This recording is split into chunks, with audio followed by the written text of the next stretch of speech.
gudoomiyaha gobolka saaxil injineer Axmed Cismaan Xasan ayaa maanta xilkii ku wareejiyay xogayaha cusub ee maamulka gobolka saaxil kaasi oo dhawaan loo soo magacaabay xilkaasi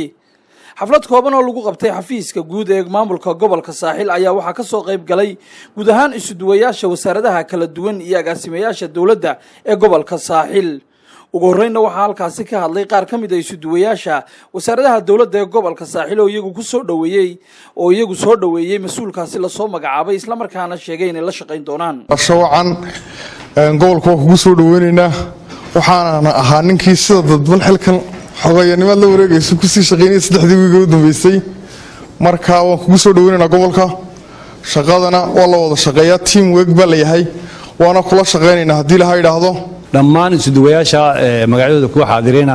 magacyadoodii oo liis soo qoran ayaa ku yaala halkan oo aad haysan doontaa telefoonnadoodii waxoodii oo dhan saacadaad u baahatay waad helaysaa waxaan doonaynaa inaan si aad iyo aad kula shaqeyno shaqada aan kula shaqeynayna waxay ku xirantahay firfircoonida adiga aan ka aragno haddii nin soo jeedo oo kartida aad dhaqato mar walba ciidankana way ku ag taagnaanayaan xogaya waanu ku soo dhaweynaynaa welcome gobolkii saaxil waanu kula shaqeynaynaa sheekhi hore saacadna de waaba sii hogeystay allah meel khayr qabaha laga yeelo oran jiray waa uu ka sii horeeyay oo waxaan u maleeyahay inuu sii hawl galay intaas oo maan doonayay inaan ku soo koobo gobolka oo ah nin reer berbera ah oo aan ku cusbaan gobolka horena u joogi jiray kana shaqeeyay waliba qaybta waxbarashada ka soo shaqeeyay in badan waxaan sheegtooyna saacad oo in badan soo wada shaqeynayay runtii oo karaabay sharaf ka tagay isaguna gobolka iyo booskan uu hayay ilaa waxaan ka baryaynaa inuu shaqada ku fudaydiyo xogayaha cusub ee gobolka saaxil nuux maxamed saleebaan oo isaguna halkaasi ka hadlay ayaa ka dalbaday guud ahaan mas'uuliyiinta dawladda iyo isuduwayaasha gobolka inay si wacan ula shaqeeyaan isagoona sidoo kale codsaday in loogu duceeyo xilkaasi inuu ilaahay ku asturo runtii waa wax lagu farxo wada shaqeynta gobolka iyo gobolka saaxil collectively inaad u wada shaqeynaysaan iyo team working waxay ka muuqataa bilicda iyo quruxda iyo horumarka ka socda magaalada hadalka badin maayo dhamaantii waxa la qof kastaba xilka loo igmaday ilaahay ha u fududeeyo ha ku asturo cudurkan halakeeyay caalamka ee coronavirus kana waxaan leenahay ilaahay halkiisa nagaga hay dad badan baa waxa inagu muslim baynu naho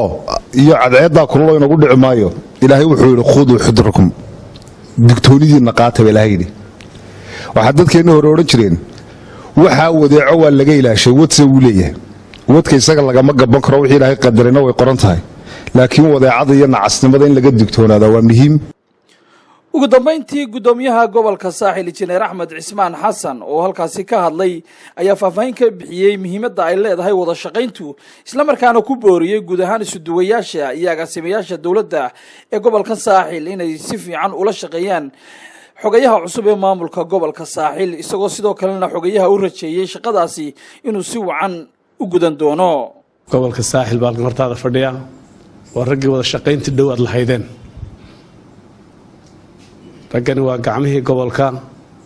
ee howlaha kala duwan ee qaranku u egmaday nin walba qaybtii kaga habbooneed ka hayo mid ka midii haddii naga maqan yahay waax jirka ka mid ayaa maqan markaa saasaa la isugu wada xidhan yahay shaqadana heegan mar kasta loogu wada yahay hadda waxaynu ku jirnaa ololihii oo ololaha tiimkani wuxuu ku galaa maalintiiba 3 isku duwa ayaa shaqada wacyigelinta ka qayb qaata jadwal bay leeyihiin nin walba xilligiisu ilaashadaa hadduu mid ka midii shaqo ku maqan yahay booskiisa cid kale sii buuxisa waa rag saa isku xidhan insha allahu isbarasho iyo xil wareejin labadaba arrintana way saaran tahay waa ku soo dhaweynaynaa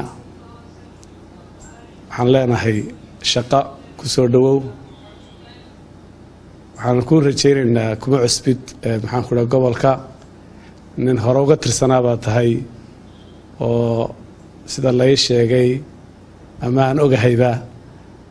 aad ahayd macallimiintii ugu horreeyay halkan